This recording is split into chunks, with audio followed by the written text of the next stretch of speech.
Beach FM, locals talking to locals. And my pleasure now to welcome the Deputy Chair of the Kapiti Chamber of Commerce, Sam Pritchard. Good morning and welcome to you, Samuel. Good morning, John. Well, I see there's heaps happening with the Chamber. You've got a big event coming up for International Women's Day. Yes, we're pretty excited about that, and we've got some pretty good sales come through already for that. Excellent. And you've got some interesting people who are going to be speaking at this, and I imagine there's going to be a bit of laughter as well.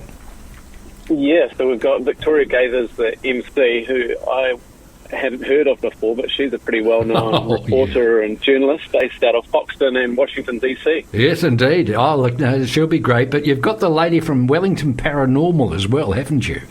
The policewoman. Karen O'Leary. Yes, Karen O'Leary. That's going to be hilarious. Yep, she'll be good. And also Helen Turnbull speaking, who runs the 50/50 restaurant at Parabrand Beach. Excellent. And she's catering the event, but she was trained under Gordon Ramsay, so she might have some interesting insight. Yeah, she could. Yeah, I hope she minds the language. Actually, no, seriously, Gordon Ramsay actually trained when the Wellington Institute of Technology was out at Petonia, not Central Institute of Technology, I think they called it.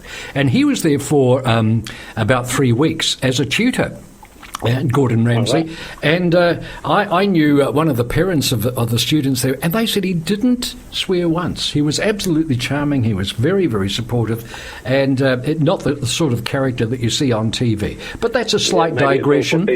Yeah, indeed. Now, this is the International Women's Day event, and that is coming up on the 6th of March, is that correct? The 6th of March, yep, yes. That's right. And so the Chamber co-hosts that with Kapiti Rotary, and then we've got a whole lot of volunteers putting a lot of work into that, and there's still plenty of tickets available. And where do people buy the tickets for that, Sam? Through the Chamber website, I think, is the best place. Okay, excellent. And heaps on. I see you've got lots of IT sessions, IT at morning tea and IT at wine, which sounds even more interesting. The business network as well, that is really networking, isn't it? Yep, that's right, and we hold those every month at Tuatara and have some pretty good attendance to those events as well. Yeah, I bet. And anyone can just turn up to the business networking event. Oh, really? They don't have to be a member. I suspect they might be tempted to even be a member after that, though, Sam, because really it's the networking where you get the real value in this sort of thing, and you find out where the support is, you find out where the problems are and how to get over them, and you find out how to keep going and surviving and thriving in business. That's what it's all about, really, isn't it? Exactly right, yeah. And getting that support from other small business owners as well, discussing common problems. Yeah.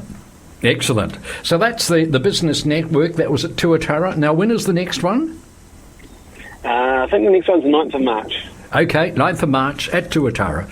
Where better. Excellent stuff. Now, also, you advocate on various issues as well. And what have you been promoting recently? So we're currently working on the information to build a case on a push for electrification towards Otaki for the train service. We think there's a lot of merit in that, so we've got Official Information Act requests out with Greater Wellington and other government departments to just become better informed before we do a full push, but that's a hot topic that'll be on the agenda coming up to the election later in the year. Indeed. So that's electrification to Otaki, and of course that is something that's been on quite a few people's minds, no doubt about that. Are you involved in this council restructuring? I imagine that the Chamber will be an important part of making submissions, or at least being interviewed for that KCDC restructuring or the not so much restructuring, the investigation. Internal review. Internal review, that's the word, yes.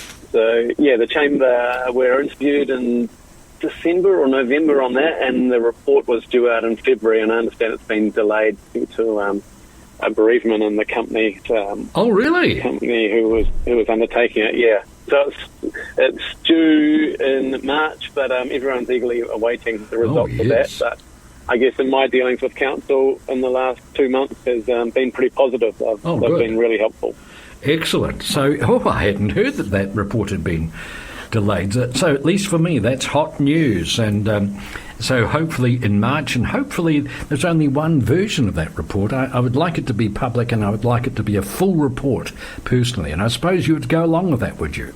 Yeah, and I think that's the intent as well. And as long as everyone learns from it and we move on, and can't be greater for it. Absolutely. And you'd be involved in the economic development, the economic policy refresh as well, I imagine. Yeah, so the Kapiti Council Economic Development Refresh, the Chamber have been consulting with the Council for over 12 months on that, and I think it's out now for final consultation with key community groups and iwi. Great so hopefully stuff. That's not far away.